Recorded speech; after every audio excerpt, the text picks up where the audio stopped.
Workplus is a membership organisation, and we help our members with all their early talent needs and supporting them with that. And we run an apprenticeship campaign twice a year for our members, and our January campaign has just closed, and we were overwhelmed by the response. So you'll see some of the stats on the screen there. So we had over 1,600 applications for apprenticeship roles, and that's across industries. And we really just wanted to get the word out there that there really is a demand for apprenticeships, and we would absolutely love more businesses to get involved and employ from this quality talent pool. So if this webinar convinces you to hire an apprentice within your company, then please do not hesitate to reach out. Just on the next slide, it just shows you the reach of our campaign across Northern Ireland. So you'll see there that there's over 70% of post-primary schools have been represented in our applicants. And then the next slide, you'll see the reason why we've been so successful in reaching 70% of schools in Northern Ireland. Lissy, our community manager, goes out to schools on behalf of our members as well as to careers fairs and raises awareness of apprenticeship pathways and directs everybody back to the Workplus site where our members are profiled. We advertise our campaign across Northern Ireland, and we engage with influencers like the Career Service and parents, as well as you'll see there some people heard from our publicity across different channels like social media and radio, etc. So just to give you a little bit of an insight into the top performing apprenticeships this year, there's a range of apprenticeships available on the screen, and those Workplus essentially helps our members to connect with those pathways, and Richard might talk a little bit later on about how to choose the right pathway and right job role within your organisation. But just to give you a bit of a flavour of the top performing apprenticeships this year, those are some of those on the screen there.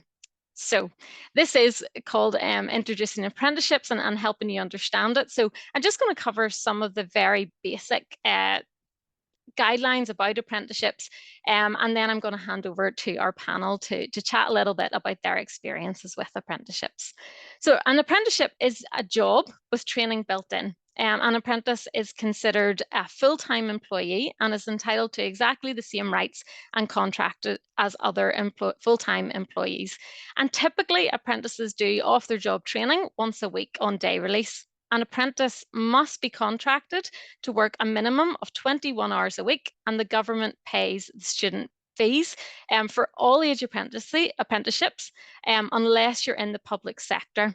And if an apprentice is aged between 16 to 24, you avoid Class 1 national insurance contributions. So preparation then. A lot of businesses I'm talking to ask me about how to prepare for an apprentice coming into their organisation. What are the type of things that they need to consider? Well, the first thing really is, and I'll maybe Steph and Daniel will help with this in a wee minute, but I guess the first thing really to consider is having a mentor in place that is dedicated to that apprentice, bearing in mind that this could be very early on in the person's career, or it could potentially be their first job ever. So it's really important that a mentor is carefully chosen and willing to support that apprentice. So those are the very basic things to consider. I am going to take the spotlight off me now, and I'm going to put the spotlight onto our panelists, which again, I'm so thankful for joining us today. And there's no better way to find out about apprentices and how to prepare for them coming into your organisation than to talk to businesses who have done that very thing. So first of all, Steph, I'll maybe hand over to you to give a little bit of an introduction to yourself, your job role, and maybe just a little bit about your company, please. Yeah, of course. So my name is Stefanie Brooks. I'm the head of people at Instil Software. So we are a software services company, and we have been working with Workplus now for over 3 years. Every year has seen us taking on more apprentices.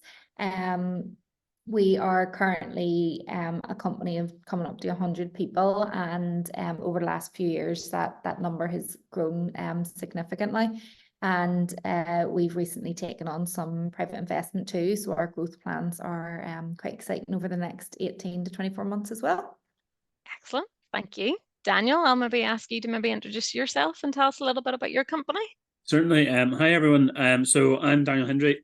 I was CTO of Karios Sports Tech. So we built scheduling communication applications for very large sports clubs, Premier League, Champions League, NBA. We recently got acquired in December by a large American company called Teamworks. So they're kind of going on a unicorn run at the minute in the tech world. So we recently got acquired by them. We took on 4 apprentices 2 years ago. We're currently in the middle of taking on new apprentices with the backing of our acquirer. So they'll be starting hopefully in August. Brilliant. And Daniel, what sort of a size of a company were you when you first took on apprentices? Yeah, so we took on 3 engineering apprentices at a time whenever we only had 3 senior engineers plus myself. So we were about, I think, maybe 14 staff total at that point, and we took on 4 apprentices. And we're now going into a company who are hundreds of employees, hoping to take on a few more. Brilliant. It's great. It's great to hear the growth then with both our panelists today. That's fantastic. I'll maybe stick with you, Daniel, and just, you were quite a small company when you first sort of made that leap into taking on apprentices, your 3 apprentices. So what motivated you then? A couple of different things. Like, we find it very difficult to hire. Whenever we were at that stage, we were obviously like venture backed at that stage, and we had to really count the pennies. But there was a couple of things. Cost is definitely one. You're getting, great candidates for a fraction of the cost of hiring potentially a graduate, especially for software engineering. But also, it just opened up a wider range of talent to us than what we were previously had. We find it very difficult to hire for our specific tech stack in software engineering. And we were left with the problem of, well, do we hire someone who's maybe been in the industry a few years? We're paying top dollar for them, but we still have to train them. So, you're still maybe taking 6 months, a year to train them up. Or do we take on someone who is totally raw? We can train them from the ground up, from scratch, and ultimately end up hopefully with a better employee out of it. So those are the big motivating factors for us. Great, thank you very much. And Steph, you're obviously a slightly larger organisation, so I don't know, were your motivations any different from what Daniel's described there? Yeah, yes and no. We had about 30 staff when we took on our first apprentices. And the reason being is we're not a startup, we've been going for nearly 20 years. But we were quite a small, obviously, organisation. Our growth was very organic. And it was very much so going from that graduate space upwards. And what we thought, and obviously in partnership with Workplus, is that there's a real gap here, and we could be looking at even earlier in the career process of an engineer, school leaver, get into an HLA, higher level apprentice. So it fitted really well with our culture of that organic growth, and it gave us a good kind of starting point as well, to start, I suppose, supporting, but specifically training to what our business needs were. Brilliant, thank you. And was there anything, I touched on mentorship there, but a lot of organizations ask me, what do they need to do to prepare? Do they need to make sure that their course matches well with the college courses? Is there any advice, or from your experience, Steph, to give people out there that are asking those kind of questions?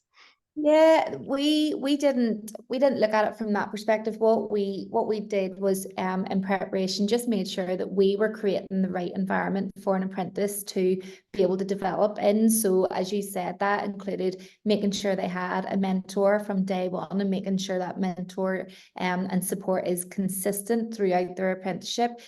We also, and I don't know if all companies are the same, but we also, the apprentice is a permanent employee from day one. This isn't just a job for the term of your apprenticeship. So we find it the same with any other employee. It's so important to ensure that we have the correct structure and environment in place. So that includes for us creating a 90-day plan before the employee has started, sharing that 90-day plan with them on day one, so they know exactly what to expect, and there's that open communication for them, ensuring that their mentor is again, staying consistent with them. Working with the university as well is very important, because you're coming into an agreement with both the university and the apprenticeship when you take on an HLA, and just making sure that the environment, as I say, is right for them to thrive and develop. Great, thank you. Daniel, what about you? Anything else in preparation for the apprentice starting? Yeah, I'd agree with everything Stephanie said there. That environment piece is so important to get right. Like, it's not just a case of, we did exactly what Steph did as well. Like, we buddied our apprentices up with a senior engineer, so that was their person to go to if they had any questions or any problems. But it's really, it's cultural across the organization. It's making sure that everyone is willing to help that person, whoever it is. Like, if they're stuck, if they're needing help, if they're reaching out. So it's really an onus on the team. Like, as I said, we were a very small team, and it really does become part of their day to day. Like, you're responsible for training this person, regardless of whether you're their buddy or not. I think the other thing as well is just having a clear plan is obviously good, but having a long-term plan for that apprentice as well, which can change. I think being flexible about it. These are obviously still very young people, and it's you don't know what you want to do when you're 18. And the same is true. They're entering into this apprenticeship, and they'll maybe have an idea of, well, they want to build mobile applications, they want to build web apps, whatever.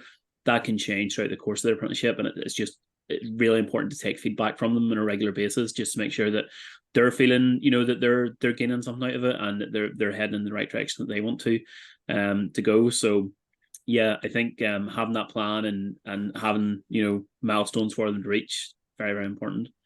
Yeah, and that can be really, really beneficial for you in the business as well, to hear feedback from them and making sure that they're growing in the areas that they're finding their strengths lie as well.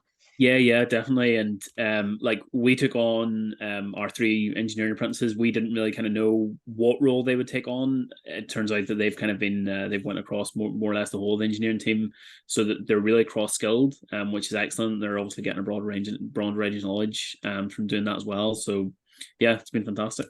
Brilliant. Brilliant. Thank you. And Daniel, I'll stick with you, and then on Steph, I'll ask you the same questions. And you've maybe touched on this in terms of your motivations, but what do you see the main benefits are of having apprentices within the company? The big thing for us, and it was immediate as soon as they started, was really just having new ideas in the company. We were bringing people in who had absolutely no experience of like sports tech, never worked with sports clubs before, knew nothing about it, and we got them heavily involved from the start. So they were, taking part in product workshops for us, and the ideas just come out of them left, right, and center. And it's fantastic, and it's stuff that you won't have heard from someone who's been in the industry 10, 15 years. And they don't know, kind of, they don't have that instinct in them. It's like, oh, maybe I shouldn't say this. They just kind of go for it, because they're so young, and that's fantastic. So total, like, immediate contribution from our standpoint. I think probably as well, like, they're sponges, so you can throw anything at them and they'll soak it up. And that's not something that you could say with someone who's potentially more experienced. So we'll throw stuff at them that's totally novel to us as an engineering team as a whole, and then they're feeding that back to the senior engineers. So that training process is going both ways, is what we found. So yeah. Brilliant. Thank you. And Steph, what about you? Yeah, same as Daniel. It's enabling growth in the form of fresh skills and fresh kind of insight, which is great. It's really good to see. And that, as Daniel said, that's immediate. They're coming in with total out of the box thinking, which is excellent.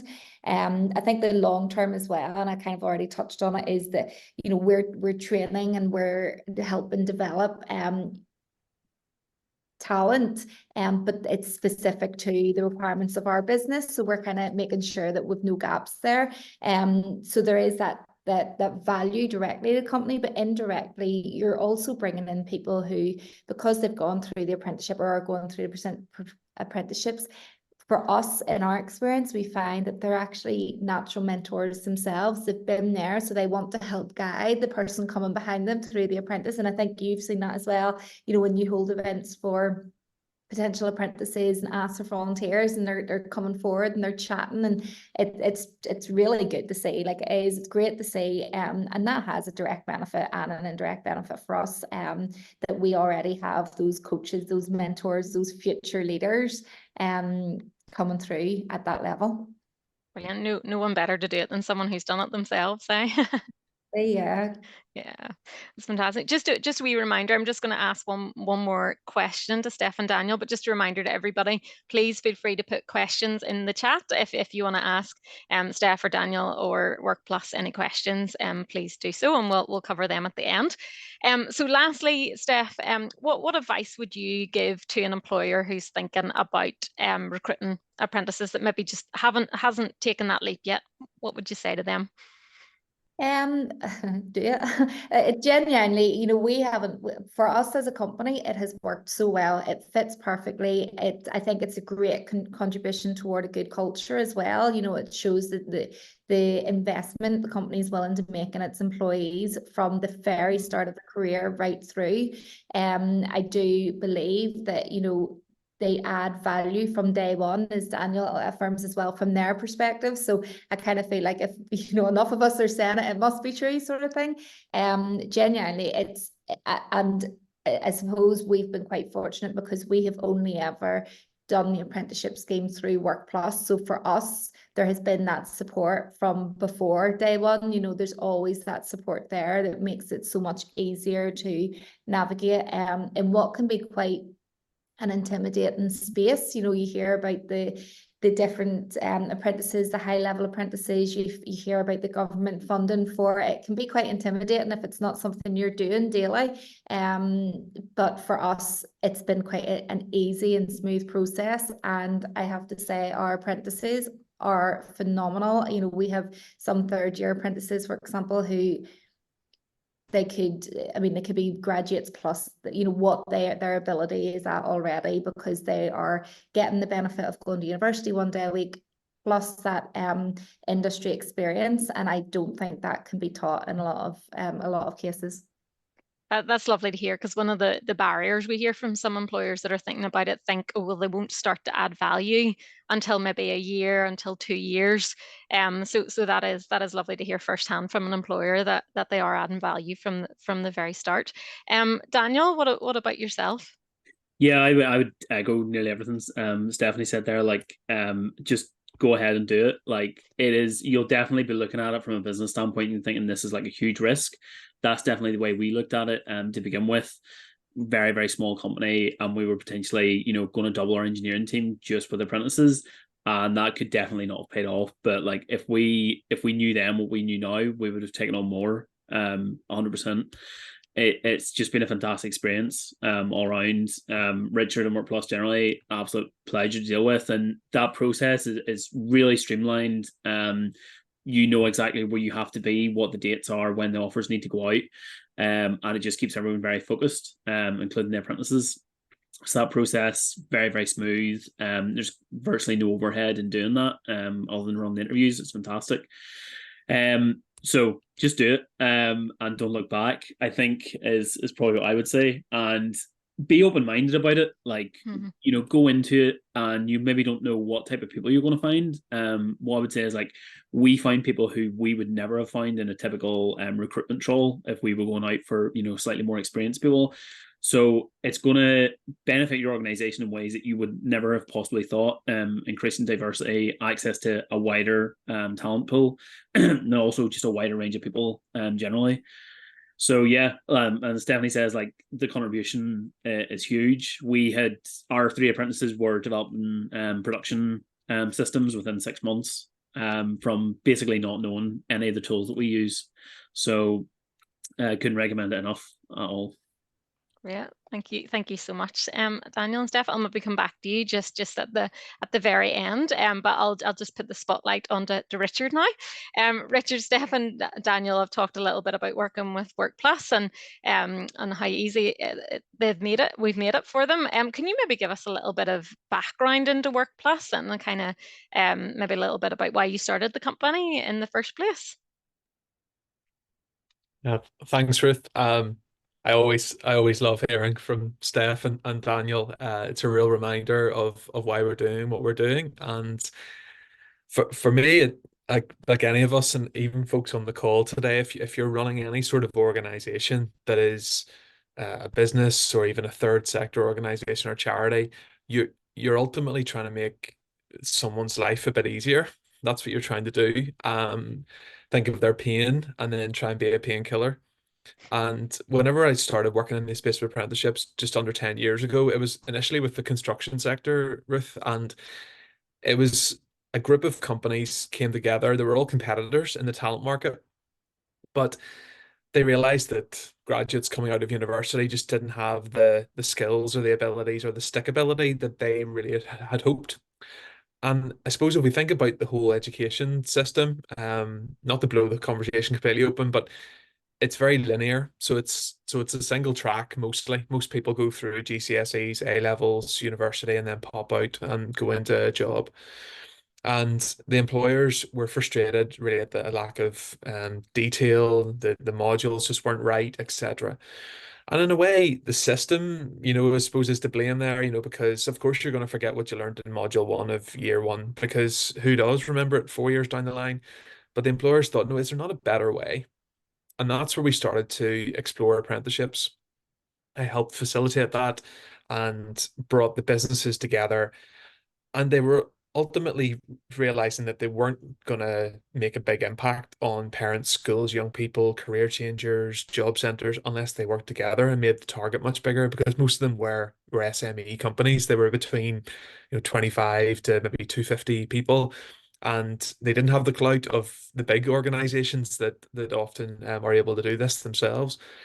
So it was really with that in mind that we started to explore apprenticeships initially in the construction sector, and in 2019, Workplus began to work with other sectors, and we've heard from Daniel and Steph today about the software sector, but also manufacturing, into financial services.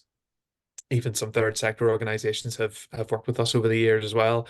So there's a really wide variety over I know you showed a list of some of the top number of applicants for apprenticeships, Ruth, but there are just under 200 different pathways that can be used. And it's even for large organizations, so for example, NIE is another one that we work with.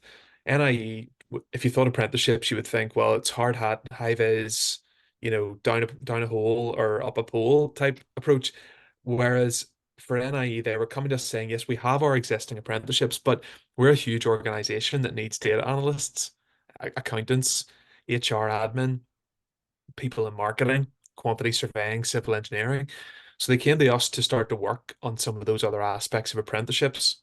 And actually, we've started to work with them on entry-level programs. So people, it's not an apprenticeship, but people with no qualifications. So I suppose over the years, we've become a navigator for businesses around the early talent space. And that's everything from skills engagement to how do you work with Now Group or Princess Trust or Disability Action. We can make those connections and then also help find the people that can come into those particular roles.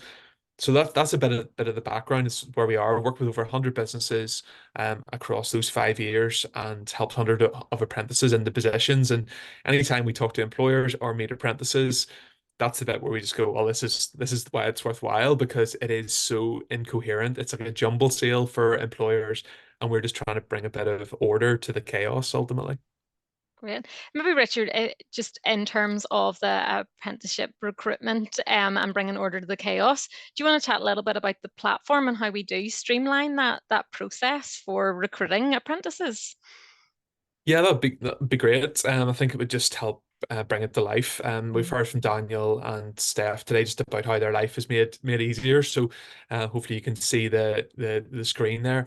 So what we've done is we've built a software platform which allows you as an employer to create apprenticeship opportunities, and you do that initially by searching all the available apprenticeship pathways in Northern Ireland. So this is the only place that we know of where this exists in Northern Ireland. So it's not on the government website. You go to one, further education college or university, they'll just have their list of apprenticeships. But actually, whilst you might really benefit from one apprenticeship type there, you might also really benefit from another type down the road for another part of your business. But those colleges, universities, they're not talking to each other. They're not sharing you as a lead. So what we're doing is we're bringing them all into one place. Rather than going to a local shop, it's more like come to the supermarket. So you can then filter based on keywords. So say, for example, for Daniel, or Steph, you're looking for software opportunities. Well, there are a variety of different pathways. Level 3, which is for those who have done GCSEs, and then up into the degree level ones as well. So you can go in and find out a bit more about those particular programs. And I know Steph and Daniel both use this computing systems program. So you can go in and view a bit more about the particular program, see the modules, understand a bit more about the entry criteria, and then you can also then go and then select that course and then go on to create a job opportunity for that particular course. And that has all this detail in terms of starting dates, positions, number of positions, where it's going to be based. Is it going to be hybrid? Is it going to be office based? Is it going to be factory based, site based? What's it going to be? And then you can also put in the minimum starting base salary in here as well. And again, this is just really useful information then for the applicants whenever they come to view your opportunities. They'll be able to filter based on all these criteria, because there might be someone who just wants to work in a factory environment. They can filter all the opportunities across all the businesses just by that. And then it allows them to have a much more ordered way, rather than just having lots of opportunities across different platforms at different times of the year, different employers recruiting at different times. It brings it all together into one place. And job description, person spec, etc. And what we've done as well is we want to make it really easy for you. So for example, here's a tooltip here for salaries. You can put in that salary, but we've also then got an apprentice guide here, in our knowledge base, which is all about, it's up to you what you pay them. You've got to pay them more than the minimum government threshold, but typically we're seeing salaries in this sort of range. And here are those government minimum requirements that you'll see from 2024 onwards. And then here, there's a whole host of guides about how you can actually do it. Part of it is also creating a profile on the Workplus site, and you can do that as well through our platform. And here's a little video just to tell you how to do that. And that's all make sure that whenever you then go to our public site, which is where the applicants are going, is saying, I want to become an apprentice. So you go and read more about that. They can get some key information, overview of apprenticeships, see the time frame, and then also start to see some of the employers that are coming through here. And if we pick up there on Kairos, you can see that they've got a profile, little bit, just enough information. We're not sending them off to the Kairos site, which is brilliant, but it's all about their corporate message, about them selling themselves and showing the service they provide. This is just the key information for the particular applicants coming through, so they get a quick sense of, all right, it's going to be home-based or hybrid. That would definitely suit me. Oh, they've got 21 employees. That's the sort of place I could go in and make a real impact. I can make a difference in that sort of place. And then the number of apprentices that they currently have, and a bit more about the organization. And again, this is all self-service on that platform that we've talked about, where you can go in and update that as and when you need. And there's some photographs as well of the co-founders, Andrew and Gareth. And there are no other ones added there, but you can add in a reel of images and videos that you can then use to help your applicants really see, oh, this is the sort of apprenticeship that I might be applying to. So I suppose on two sides, Ruth, from the employers, we're making it easier to see all the apprenticeship types, get advice about which types are available, and then we go out and do the hard work in terms of finding the applicants for you. And then it makes it much easier for you to shortlist and interview within the time frame. And for the applicants, it's really bringing it all into one place, especially if you're a school leaver. It can be really difficult. I've spoken to countless numbers of parents and young people across our school system. It's hard to know when one is opening, one's closing. Your careers teacher tells you about it, but you're out a sports match or something like that, you can't make the application. So by bringing it all into one place, it really avoids people having to repeat themselves, which, let's face it, none of us enjoy doing. And it makes it much more likely that they'll find an apprenticeship. And our hope is that more employers join in on that, can get the benefit that Daniel and Steph have received alongside all the other businesses we're working with, and ultimately making it easier for them to develop an apprenticeship culture and find those apprentices. Yeah, Thank you so much. A few questions are coming through in the chat there. So just what is the cost to hire with Workplus? So just so you know, we're a membership organization. So there's a corporate membership, and then also during, if you hire through Workplus, there's sort of like a finder's fee, but I can go through that with anybody who wants to chat to me after. But it is worth just mentioning we are running apprenticeship recruitment campaigns for Fermanagh and Omagh Labour Market Partnership and Mid and East Antrim Labour Market Partnership. So if you're in that council area, you could get involved in those campaigns, and they're fully funded. And the employer sign-up deadlines for Fermanagh and Omagh is the 22nd of March, and for Mid and East Antrim, it's the 26th of April. So just don't hesitate to reach out to us if you're in that council area and you want to get involved. And equally, I will be sharing my email address with people who have registered that want to explore our membership a little bit further. We have a question from Jacqueline as well about economic support being given when taking on apprenticeships. So maybe Richard, do you want to answer that one? Yes, Jacqueline, thanks for the question. So in terms of the deal flow of an apprenticeship, so they're your employee. It's a permanent contract, as Steph said, from day one. So you're committing to employing someone. The college or the university fees are paid for directly by the government to that learning provider. And then you avoid paying Class 1 national insurance contributions on any apprentice under the age of 25. Apprentices can be any age now. That's an important myth to dispel as well. So you can be any age and hire anyone who's a career changer as alongside a school leaver. But that's really the main components of the financials. You pay the salary, government pays the learning provider, and you also save, I think it's 13.8% in total employment costs from they're zero rated for Class 1 national insurance. So I'm sure your accountant will be delighted with that news. But I think on the cost side of things, it's the opportunity cost. It's what it would cost to do it yourself. And I don't know whether or not Steph or Daniel have anything to say about that. You know, you're working alongside us. What was the business case within your organizations around this? I think there, financial costs aside, there is a lot of time invested into the process, and Workplus streamlined that, which reduced the kind of time that we would have as an employer had to sift through. Like I know, Daniel, you said you had hundreds of applications this year. You know, if we as employers were doing that without the product, without the Workplus platform, that administration time multiplies by I don't know how many, to be honest. So the financial side, the time cost is worth it alone, because it is a really, really difficult process if you are literally sifting through CVs without filtering, without you know, pre-asked questions and stuff. For us, it was a no-brainer. I personally, as long as I am head of people in this company, do not want to have to do that without the support of Workplus. So, and I would say that a lot of companies that are within the Workplus platform would echo that as well.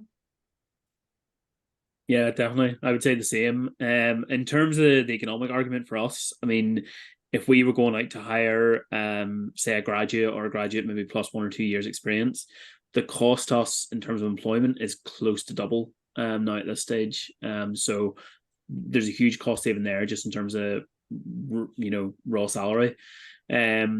So that from that side, it's a no-brainer. And we still, if we took on someone like that at that cost point, we're still having to probably take 6 months to a year to train them up to a point where they could really contribute the exact same as what an apprentice would be. So I know which one I would rather take. Daniel, you just mentioned there about training. We've got a question in from Dave saying, besides the official classroom-based training, does an employer need to provide any official training programs within the company? Well, Richard maybe asked that probably. I think probably the answer is no. They don't have to provide like an official training program, but what we try and do is we've kind of broken it up into modules, same way they would do in university. So module lasts about 6 months here at Karios, and we'll in technology we'll take them through like back end technology for 6 months. We'll take them through front end technology, mobile technology, and that way they're getting a full taste. So they're not just doing the same thing, for the full 3 or 4 years of their apprenticeship. They're getting to see a wide range of the business. We also provide the exact same training opportunities that they would get if they were, say, a senior engineer or whatever. They have access to books and online courses and all the rest of it, just the same way anyone else would. And a lot of our apprentices have taken up that opportunity. So we do try and structure it as much as possible. I guess probably the other thing that is asked a lot, and I know I ask this question a lot, which is like, does it have to match up what they're doing at uni? It definitely doesn't. And our apprentices typically actually prefer doing the work we're doing than the stuff they're doing in uni, especially the coursework. So it definitely doesn't have to match. Sometimes it does just by chance, but it's typically not something I worry about. That's really helpful. I get asked that question a lot too, Daniel. Thank you. Steph, do you have anything to add to that? No, just as Daniel said, like no, there's no hard and fast rule that you must provide this, but I think as any person in employment, you want that continuous development opportunity. So the apprentice would be no different from that. And we allow and afford for that for all our staff, including the apprentice. And we are quite fortunate that we are a training company as well. So we already have some of those matter experts within the company, as well as them also being supported and going outside of the company should they find something that they feel will benefit them in their career. We'll endeavour to support it. But yeah, it doesn't. Again, what Daniel's said, it doesn't have to match. But yeah, absolutely. As a company, we would encourage that they're continuing to do other educational training outside of just that 1 day classroom a week. Great, thank you. Richard, are you happy enough, or is there anything to add? Yes, there will be. I know we talked quite a bit about software apprenticeships today. There are some pathways that apprenticeships are linked to professional qualifications in, say, quantity surveying, civil engineering, and there's the need for a more structured mentor plan. But again, that's something we can support with. And regardless of whether you're on those sorts of programs or you're managing it yourself as an employer, we run mentor training courses each autumn time once mentors are in place. And we recognize that they're your employee, and we don't get overly involved at that point. But anything that we can do to add value, particularly around mentor training, is an area that businesses have asked us for support in. So we deliver that each autumn time. Thank you. I'm just going to ask you one more question, Richard, just to give anybody else time in the chat. We thank you so much for those people who have asked questions already. But if there's any questions before we finish up, please pop them in the chat now, and we will endeavour to answer them before we close. Just in general, Richard, have you seen, you've been working with companies from SMEs to large organisations in the last 5 years. Have you seen a culture shift, or apprenticeships being more widely accepted, or is it still a struggle to try to get these pathways recognised and valued in organisations? It's definitely still a mixture, Ruth. The official figures from last year were that 8% of employers are using apprentices right now. But then the same cohort of people were asked, well, would you like to employ an apprentice? And the answer was remarkably higher. It was 32%. So you have this gap of 24% between the reality of what it's like to bring apprentices in and all the barriers that employers have. And some of them are real, but some of them could just be perceived barriers around, I don't think an apprenticeship would fit my organization, because they're thinking of hair and beauty, motor vehicle, plumbing, electrician, carpentry. The reality is there are those 200 different pathways. So that's what we're helping businesses with, is to step into the apprenticeship world, to think about the types available. Do they apply to your business? If they do, well, how might you get the culture right? And then how might you go and find an apprentice and then develop that apprentice? So it's those different stages that we're working with businesses through. But yes, the number is still very low. But we have seen, businesses like Instil and Kairos weren't taking apprentices 5 years ago, and we just want to continue to support businesses like them to really catch the vision for apprenticeships, because, as you've alluded to already, we have over 700 applicants for around 100 apprenticeships in this current campaign. We've done a great job through Lucy's work engaging with schools, employability organizations, parents, career changers. But the challenge is, can we get the businesses to match it? And that's our work that we have to do. And we would love to work alongside more businesses to help them see apprenticeships for the first time, maybe. But even if they have employed apprentices, to make the process easier and to make it easier for the applicants to find those opportunities. Great, thank you so much. There's no other questions has appeared in the chat, which is great. So we must have answered what has been asked. Okay. So thank you so much, everybody, for joining us. So just a few things to recap and just to mention before we finish up today. So just to summarize, Workplus is a membership organisation, and we would welcome any employers who are out there who are interested in exploring the support that we provide to get in touch with us. We, as Richard talked about earlier, not just about apprenticeships, but we also support with entry-level career roles, and also raising your profiles in schools and careers fairs. And we attend those on behalf of our members. But for those who do have a particular interest in employing apprentices, it's not too late to sign up and employ from this current talent pool. And we do run another campaign in the summer where you could specifically advertise for your own roles.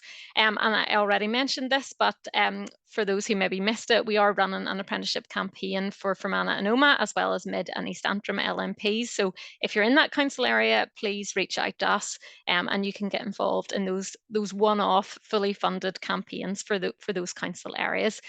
So thank you so much for everyone who tuned today. We will follow up with everyone who signed up for today's webinar with a link to the recording. And I would love to have a further chat as well, in anyone who's interested in finding out more. And a big thank you to Steph and Daniel for joining our panel today. We really appreciate it. We love hearing from our members in Workplus, and it's just really encouraging for us to hear as well how you guys are benefiting from your apprentices as well. It's lovely. It's lovely feedback and great to hear. And thank you, Richard, as well for joining me in this webinar. So thanks everyone for your time today, and I hope you find it useful and helpful, and we'll reach out to those who joined soon with the recording and contact details to follow up. So thanks everybody.